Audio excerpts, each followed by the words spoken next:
You wake up during winter, and the room is cold, so you turn on the heating. Then you put on clothes made by people you have never met, eat food grown somewhere else, and check an app that tells you exactly when the cold will end. Ancient humans had fewer updates. For people living in Ice Age Europe, Northern Asia, or other strongly seasonal environments, winter could close rivers, bury plants, scatter animals, and shorten the useful part of every day. A storm might trap the group inside its shelter, while the fire consumed the fuel meant for next week. There was no emergency delivery. Winter also lasted too long to solve through toughness. A person can tolerate one freezing night with enough determination and poor judgment. Surviving several months requires planning. So, what did ancient humans do during long winters? They started preparing before winter arrived. As temperatures fell, many mobile groups moved toward places that offered better shelter, dependable water, fuel, and access to wintering animals. The summer camp near a productive fishing area might be useless once the water froze.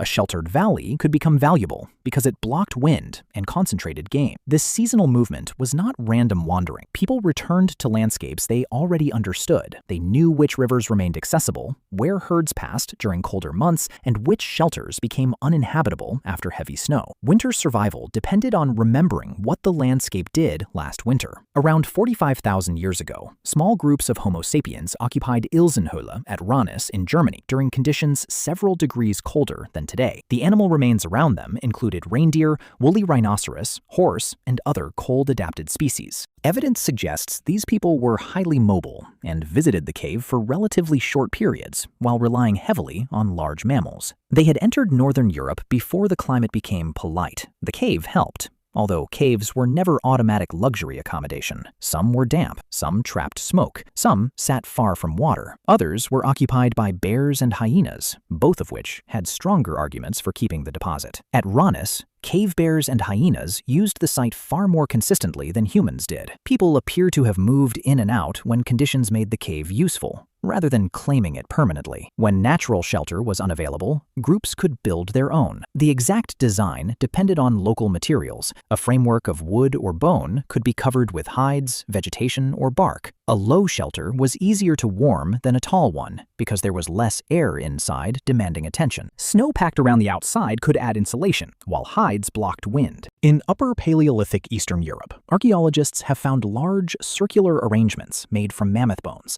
Many have been interpreted as the bases of dwellings, although some may have served other purposes. At Kostenki 11 in Russia, one structure contained mammoth bones, charcoal, burnt bone, and evidence of activity during the harsh conditions surrounding the last glacial maximum. Whatever its exact function, people were organizing substantial spaces in a landscape where ordinary construction wood could be scarce. Mammoth bones are heavy, durable, and impressive. They do have one major drawback as building material. First, you need access to a mammoth. Shelter reduced heat loss, but clothing protected the body wherever it went. Loose hides could cover the shoulders or wrap around the body. That works until wind finds the gaps. Fitted clothing is more effective because it traps warm air close to the skin and allows the wearer to move without repeatedly losing half the outfit. This required hide preparation. Skin had to be removed, scraped, softened, cut, pierced, and joined. The work was slow, and a badly prepared hide could become stiff or begin decomposing. Archaeologists rarely find the clothing itself because leather and sinew decay. The tools survive more often. A roughly 39,600-year-old bone fragment from Cañars in Spain preserves repeated puncture marks that researchers interpret as evidence of hide piercing. The pattern suggests someone placed leather over the bone and repeatedly drove a pointed tool through it, creating holes for stitching before eyed needles became widespread. By the Upper Paleolithic, eyed bone needles allowed people to sew tighter seams and produce more complex clothing. Recent research argues that these needles were especially important for fitted, layered garments suited to cold and windy conditions. Clothing was becoming a specialized technology,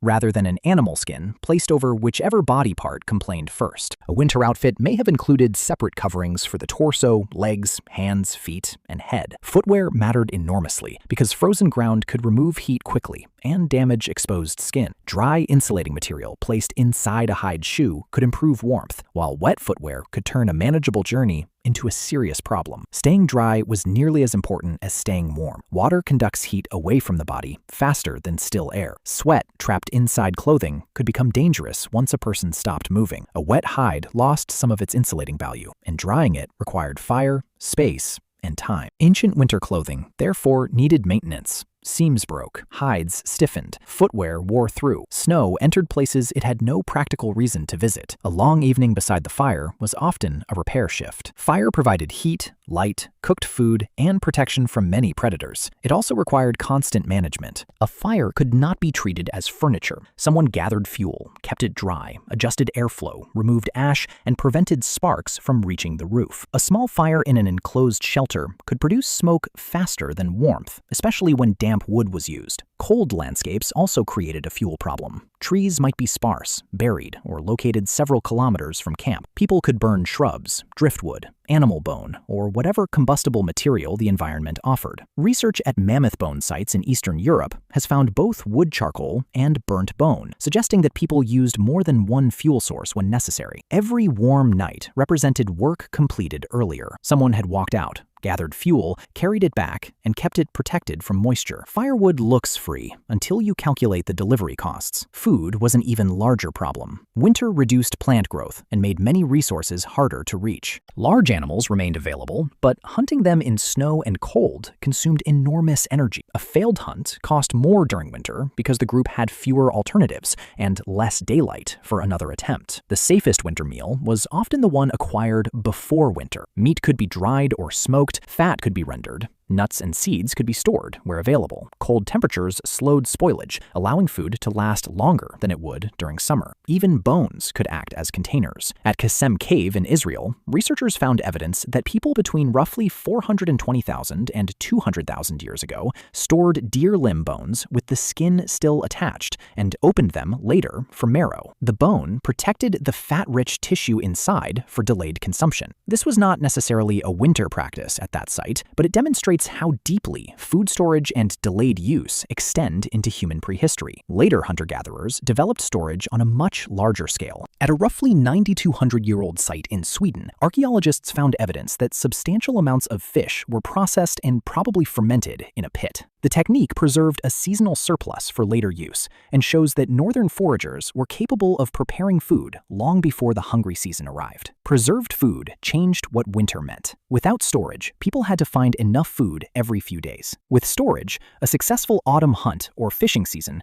could support the group after those resources disappeared. Storage created another problem because humans were not the only animals interested in stored meat. Food had to be raised, buried, frozen, sealed, guarded, or kept close to the shelter. Rodents could destroy plant supplies. Wolves and other scavengers could smell meat. Another human group might also notice that one camp had prepared unusually well. Winter supplies were savings accounts that could be eaten by bears. The group itself was another source of protection. People slept close together, shared food, watched the fire, repaired clothing, and cared for anyone who became sick. A lone person had to gather fuel, hunt, maintain shelter, and remain alert. A group divided those jobs. Children and older people could still contribute without traveling far. Someone could prepare hides, maintain tools, process food, tend the fire, or pass on knowledge about routes and weather. Winter made every useful task more visible because replacing lost labor was difficult. It also made conflict expensive. Walking away from an argument in summer might mean joining another camp. During a snowstorm, everyone had a stronger incentive to rediscover patience. The human body helped, but only within limits. Cold causes blood vessels near the skin to narrow, reducing heat loss from the body's core. Shivering generates heat through muscle activity, while brown adipose tissue can also contribute to heat production. People repeatedly exposed to cold can develop some physiological acclimatization, although clothing, shelter, food, and behavior remain far more important than relying on the body to negotiate with winter alone. Producing heat requires energy. A cold person burns calories merely staying warm. If food becomes scarce, the body loses both fuel and insulation. Fat-rich foods, such as marrow, were therefore especially valuable, and winter hunting decisions were partly about gaining enough energy to justify the energy spent obtaining it. This created a dangerous cycle. Cold increased calorie needs. Hunting consumed calories. Hunger weakened the hunter. A failed hunt made the next attempt harder. Planning interrupted that cycle. People entered winter with clothing already made, routes already known,